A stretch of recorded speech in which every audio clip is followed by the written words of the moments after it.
I just want to give you a little background. I'm a religious land use attorney.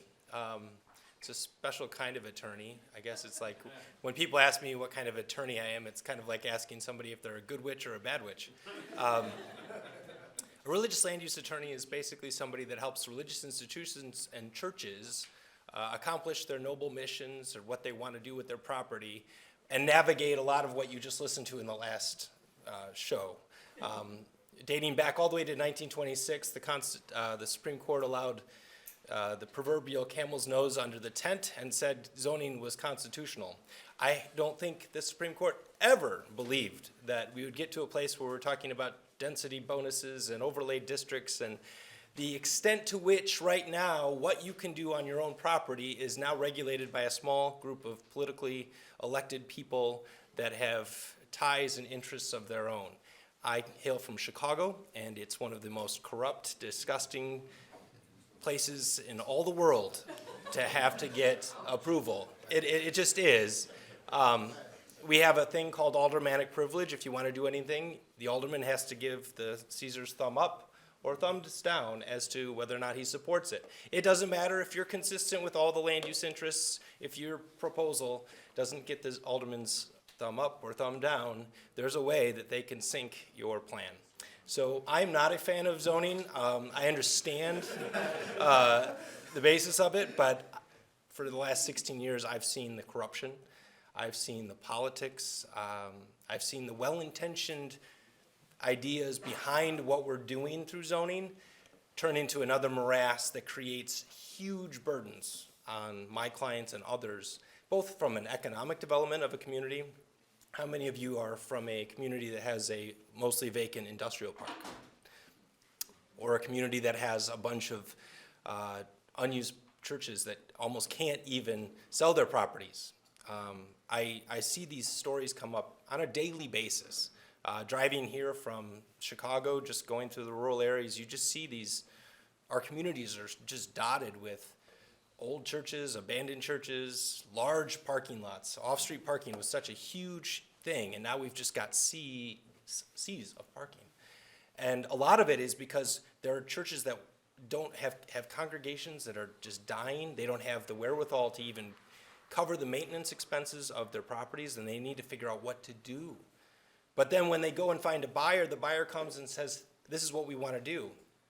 And then in case after case, you run into a zoning hurdle or a political hurdle, and it's hard to navigate that. So we represent churches and ministries of all different kinds all across the country. Predominantly what I do is I advocate on behalf of these churches under the Religious Land Use and Institutionalized Persons Act, which was a way by which the religious organizations advocated for their rights in the zoning context. So what happened back at around 2000, the religious communities got together and said, our free exercise of religion's being burdened by zoning and land use regulations. We can't serve the homeless, we can't feed them, we can't open a new ministry, we can't find a place to locate. And this was not only churches, but mosques and synagogues. Some of it was just outright hostility towards the religious community. Most of it, however, was not. Most of it was zoning, land use, and politicians saying we can't lose any more property off the tax rolls. Because that's the way it sees. It's not necessarily, sometimes it is. I don't want to say it's always religious animus. It's certainly not. In fact, most of the time, when a new church, new synagogue or mosque, and I've worked with all of them, comes into a community, what they find is this hostility towards the fact that they said, yikes, this is another property that's going to go off the property tax rolls. This is one of the things that I think we can see in a lot of these zoning situations, especially when we're talking about redevelopment of old church property, is we have a plan for our property, but there's also other people in the community that have seen your property on a zoning map, and they have a plan for it too. And the municipal vision for what they want on their that property, and it's odd. My dad was a mayor of a small town of about 5,000 people, and he was just shocked to learn about the committees that would gather, and they would have the map, and they're like, well, what would we like to see on that? I mean, it wasn't their property, but it was in their community. And if your idea of what you wanted to do with your property didn't fit with their vision for your property, they wanted to see a gas station there. They wanted to see an industrial park there. And anything that didn't fit with their vision for their property was resisted, no matter how consistent it was with that. And I'm seeing it over and over in the rural area in particular. So this was kind of, this is an active client, so that's why I've taken to not use the specifics names of this old church or the small town that we're dealing with. Because frankly, what I'm seeing is characteristics that are true of so many different situations. And some of them we can walk through. So the background, church built in the center of town. This is how communities were built. Sometimes the first building in a community was the church. One of the oldest and most recognizable buildings in town. Just like you can see in most communities, the church facade is like, you can think of towns now where the church facade in that town is the most recognizable thing of that community. Church membership ultimately declined in some of these congregations, well, at least in this congregation, but that's true of a lot of the mainline denominations just across the board, and why we're seeing so many underutilized properties. And then the maintenance costs. So you've got a shrinking congregation with shrinking resources. The maintenance costs of just keeping this property up, mowing it. You know, around here we have to pay somebody to remove the snow. It starts to become prohibitive, and it just starts to press on the ministry. They don't have money to do what they want to do. So they figure out what to do. What can we do? So sometimes churches, in this case, one of the parcels was gifted to the Historical Society. But then the rest of it is, well, what do we do with this main edifice, and what do we do with this main property? Well, it was put up for sale. And oftentimes in a small community, what you'll have small family development groups, or in this case, a local family said, you know, it would be great. Our town's kind of dying. We don't have much to do, and we need a place to kind of have people come together, an event center. I think this would generate traffic to the downtown area. This would generate a place where we can have different events, kind of mixed uses. You know, one of the earlier ones that we listened to was what they did in Malta. It was a mixed use center that had a tremendous benefit to the broader community. So they had this goal. So they acquired the property. And as you may know, if you're in this context, is you can acquire the property as is and just take your chance with not being able to do what you want to do. Or you can go through, acquire the property subject to a zoning contingency. And then you get stuck in this process, and you hope that, you can go through the whole zoning process to get your vision approved. And that's what they did. Well, some of the issues that come up is, well, the property had since been rezoned residential. But under the zoning, churches and assembly uses, even non-religious assembly uses like a community center use, were now required to be in the commercial district. So we had this contradiction of the fact that there was a church there, but it was now rendered what was called a legal non-conforming use. So the question was, well, was the church gone so long as to have abandoned that use, or can this new group say, well, it's long been used for an assembly use. When did the church stop meeting there? And so questions about the legal non-conforming use of the property came up, and it just became kind of this, nobody could really see the big picture. Well, why can't we have people meeting where people have always met? They just kind of got into the weeds of the zoning, and they were trying to look at months and how long things were, and what, it just becomes a big legal mess, which I guess I should be thankful, because I wouldn't be needed as a lawyer if there weren't legal messes. But some of these are the most frustrating things, because if you just pull people out and say, and what are we doing here? Sometimes that is the question that we need to ask from the start. So could the building even still be used for assembly purposes? And if not, what type of rezoning do we need? And how should we rezone the property? And so then you can get into questions, what do the neighbors want? I got into this whole line of work was when I was a small boy, my parents' church needed a new property. And they found this old school, and they thought, well, perfect. This is a place where people already meet on, a daily basis, so why can't we have a church that's smaller than the school that had meet there? Well, turns out the neighbors didn't want anything in their backyard. It was an old school with an auditorium, a gym, assembly space, offices. It was perfect for our church, but it was certainly not quiet on Sunday mornings anymore. And that's where the neighbors went up. And when I was just a little boy, I didn't realize this until later, my church had to go through a zoning process and into the courts in order to overturn a decision that kept them out. So that's kind of why, I don't know, maybe I'm certainly biased. I will totally tell you I am biased, just because I've seen it play out. So what happens when our client in this small town laid out their vision, they had this vision for this property, this great idea of what they wanted to see happen. All of a sudden, it just takes a handful in a small community, just a handful of people to say, yeah, well, you know what we'd really like to see at that property is X, Y, or Z. Everybody else will have a vision for your property. And if you don't match up, then all of a sudden you can engender opposition.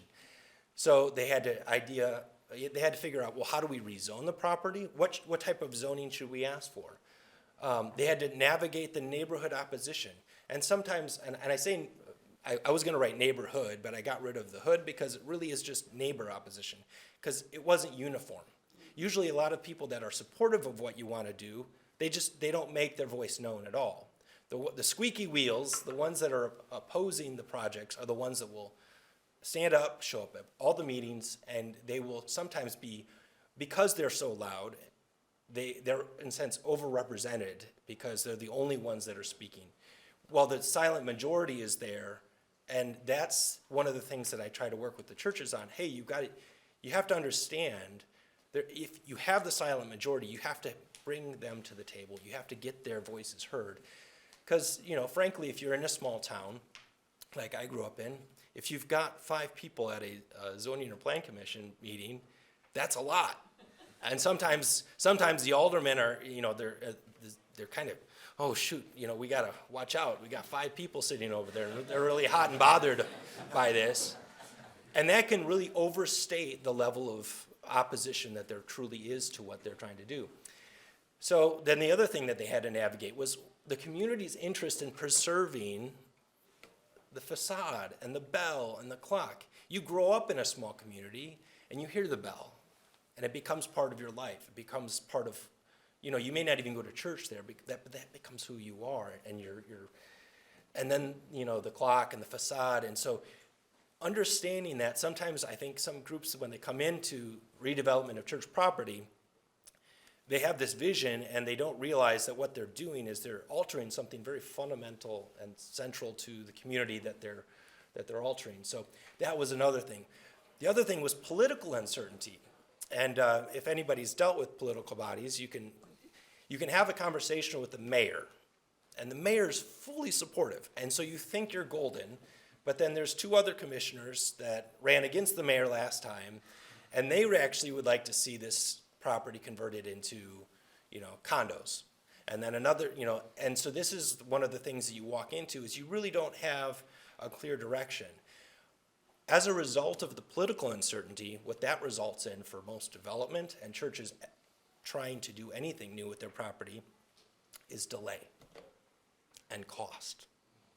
And that's one of the things that, Forbes magazine even had an article about this, that one of the unspoken reasons of economic frustration and our failure to kind of get going is zoning and land use regulations. Like the prohibitive costs of development. Things just cost so much and take so much time. If you go out in California, I've represented a number of churches in California, just the sheer amount of time, money, you have to pay $3,000 just to get your special use application on file. And then you have to go through certain committees, then you have to go through the environmental review, and you're kicking everything out years down the road. Well, that might be fine if you're a large church with a lot of assets and a lot of time, but we're talking a lot of these small congregations in rural towns that have the same burden, and they frankly sometimes, I recently had a church that just left. The board didn't even want to deal with it, they just left. They dissolved their church corporation, and then it's there. And they're like, okay, fine, well, we still are the title owner of the property, but if you're gonna make it so hard for us to even sell this property, well, then we're gone. You can deal with the snow plowing, you can deal with the weeds, you can deal with all the stuff that we've dealt with as a small group of people just using our money, because that's not how anybody wants to use their money at church, is to, you know, I mean, it's necessary. So I don't want to say let your churches go to pot and don't mow the yard, but that's typically we want to see our churches use their money towards their noble missions. You know, if it's affordable housing, if it's serving the homeless. So I live in Rockford. One of the things that aggravated me to no end is around here it gets really, really cold. And one church decided that in a sub 10 degree day that they were going to let people sleep in their sanctuary that would have otherwise slept on the streets. Well, they got a citation because their sanctuary isn't approved for occupancy and they don't have sprinklers. You know, and it's the kind of nonsense that obviously the person that's coming in from the negative 10 degree day would much rather take their chances in a warm sanctuary without sprinklers than sub-zero temperatures. So it's one of these things that, how do we get, you know, I don't think that there's any hope that the Supreme Court is going to revisit Village of Euclid versus Amber Realty, which was enacted, you know, approved in 1926. But how do we deal with the world in which so much of what we try to do with our property essentially goes through central planning and political bodies? So it's part of the process. You have to engage. So community engagement. We have to be involved. We have to go through the initiatives. I commend California. I commend San Diego and the other communities. Sometimes the answer is not how do we adjust the regulations or what new regulations. It's how do we just get rid of regulations? I mean, it really is. It's this, you know, Houston doesn't have nearly the amount of zoning and land use regulations. And this boogeyman of the free market in which, well, if we don't have any type of zoning regulations, they're going to be putting a factory next to the daycare. Well, no, that's typically not how people do it. And the free market will adjust to affect that.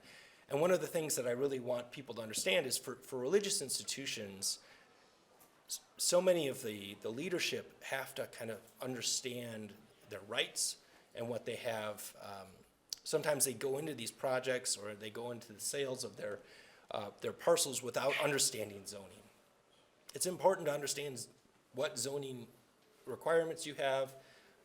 A lot of times zoning in these small town communities is so political. I had one situation where we had to file a lawsuit and we said, well, where's your zoning code? And the zoning administrator, kid you not, said, I am the zoning code.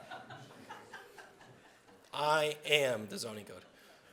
So this is what a lot of small town communities have to deal with. So to the extent that churches can look for collaborative partnerships, find architects, developers, attorneys that know what they're doing, that you can navigate those hurdles, because they're very real hurdles. And then obviously in the advocacy part, advocate for zoning that allows for more expansive uses. Exclusionary zoning is the rule of the day in more communities. I had an opposing counsel tell me, he goes, you're in a boom industry because all my municipal clients are only making zoning more complex. You know, the zoning code used to be a little, you know, book, and now it's 4 binders and there's 8 overlay districts, and that's the type of thing. So this is just how I think we can unlock the potential of church property and for economic growth, for what we're trying to do. If you have any questions, let me know. But this is a big problem for small town communities and something that hopefully my presentation helped a little bit. But